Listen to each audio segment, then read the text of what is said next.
Hey y'all, good evening. I'm Donnie, and I'd like to invite you to join me for a pipe and a pour.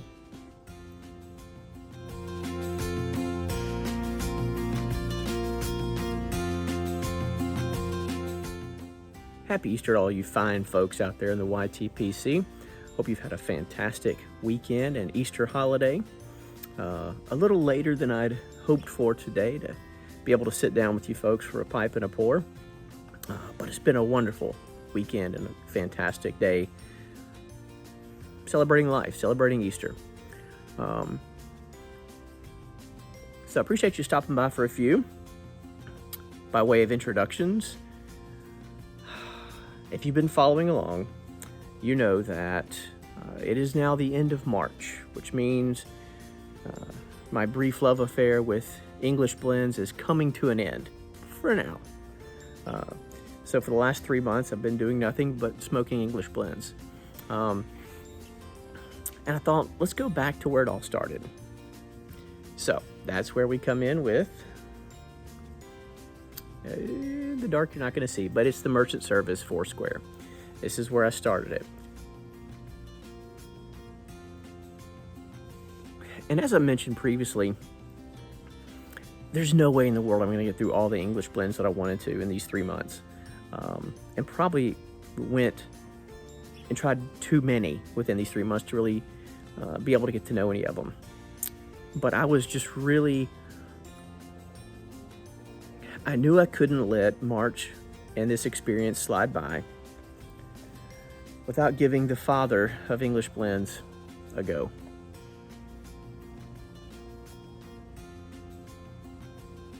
There it is, if it'll focus. Hey, come on now. You can see it though. Kramer's Pipe and Tobacco, Father Dempsey. Consistently ranked in the top 5 or 10 of bestsellers or most popular, depending upon where you look. Gets rave reviews from most folks. I know it's a staple for a lot of folks in their regular rotation. And this is my first go with Father Dempsey.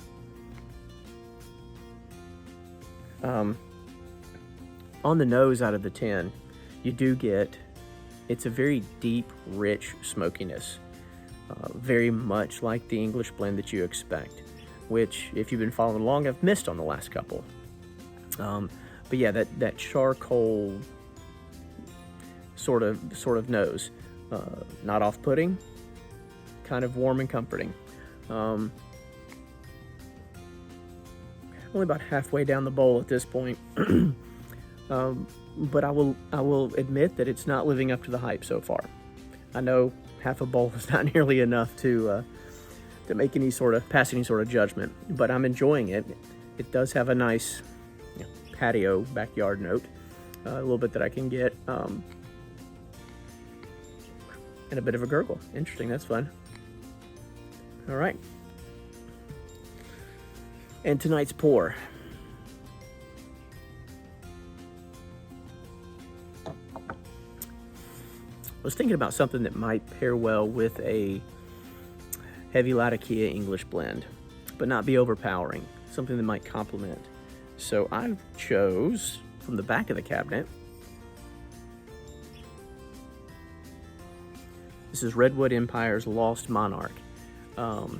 It's a 90 proof blend of straight whiskeys. So it's got straight rye whiskeys and straight bourbon whiskey blended together. And Redwood Empire's out of California. They are distilling their own product now, but a lot of it was sourced, and I really enjoy it. The rye to me is really good. Their straight bourbon is okay. It's bourbon. It's nothing special, but I do love the Lost Monarch, their bourbon rye blend. And at 90 proof, it doesn't overpower the tobacco at all, which is great. Like I said, it complements it quite nicely. So, that's what's up tonight.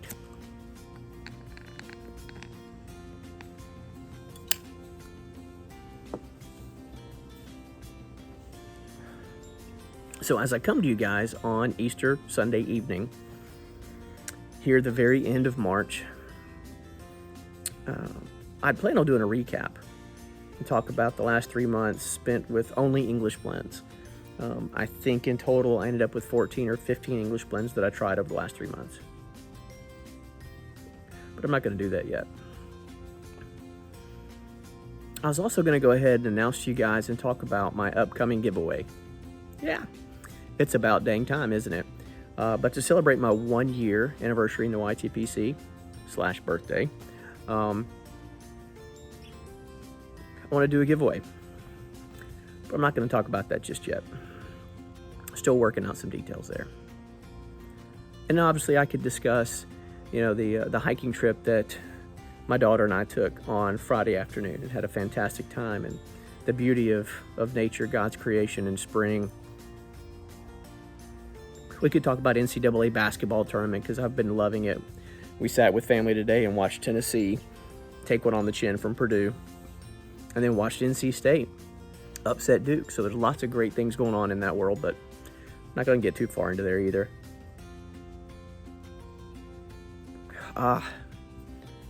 And Major League Baseball's opening day was this week. My beloved St. Louis Cardinals are taking on the Los Angeles Dodgers again tonight, hoping to at least split the series to open the season. Not going to talk about that either. So what are you going to talk about, Donnie?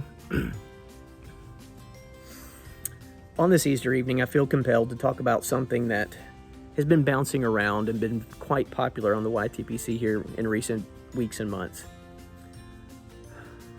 Topic of freedom. Oh, we've got our team freedoms and I'm all for it. And we got our Friday freedoms or Freedom Fridays and I'm all for it. We've been talking a lot about it recently. And it being Easter, it got me thinking earlier today, what if we're becoming too complacent about what freedom really is and what it really means? I wonder if in today's political world we're becoming a little too short-sighted about freedom. Maybe there's some groups that are trying to usurp or control freedom to mean one thing, or maybe it doesn't mean that to everyone else.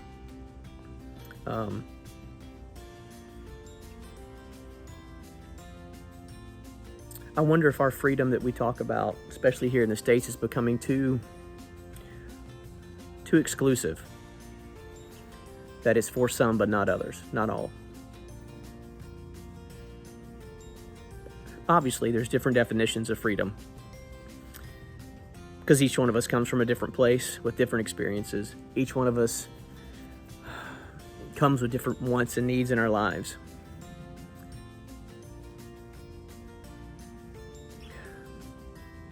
But from my perspective, there is one true, lasting, and hopeful freedom. And I got to talk about it tonight.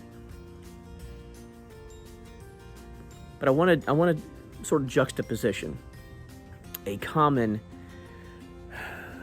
definition, if you will, of what I see a lot of freedom, not just in the YTPC, but around us in our communities, in the world, at work, in the news, where for many people, freedom simply means that we get to live life exactly how we want to. It's a little short-sighted, if you ask me.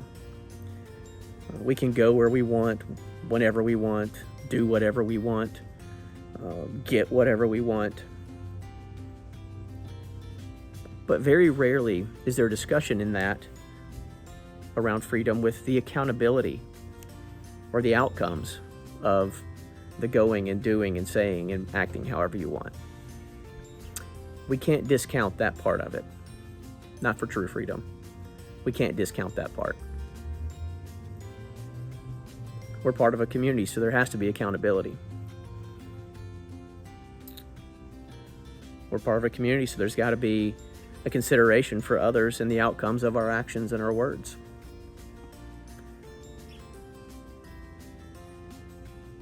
Living that kind of freedom, where it's exclusive only to me and what I want and what I think, runs the risk of becoming a very selfish, singular, unattached way of life. In the end, if you live that way, with no room for accountability and outcomes. It becomes a very unattached, selfish way of life. We don't want that. Because in the end, it ends up being very empty. And who wants empty, quote unquote, freedom? None of us. So, don't want to bring anybody down, but I want to offer this encouragement. So where does real, true, lasting freedom come from? It's Easter. You know where I'm going, right? The freedom that I think many of us confuse in our modern political era. Freedom can't come from any person or party, any politician for sure. No program or movement is going to give us true lasting freedom. It may give us a taste of, hey, I got what I want because it's what I wanted. But again, it's a shallow and hollow life. There's really only one place, one person that we can put our hope in order to experience true, everlasting freedom. Just something to think about, you guys. I'd love to hear your thoughts on it. I know a lot of you folks, and that's okay. You don't believe the same way I do. I don't have a problem with that.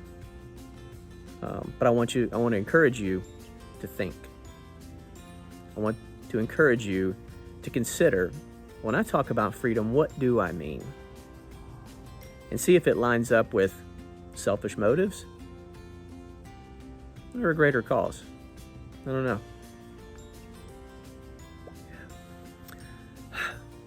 No matter the case, I want you all to know that you are important. You do matter. So take care of yourselves. Take care of each other. Come back and see me soon. I got some more stuff to talk to you guys about. See you again soon. For a pipe and a pour. Cheers, y'all.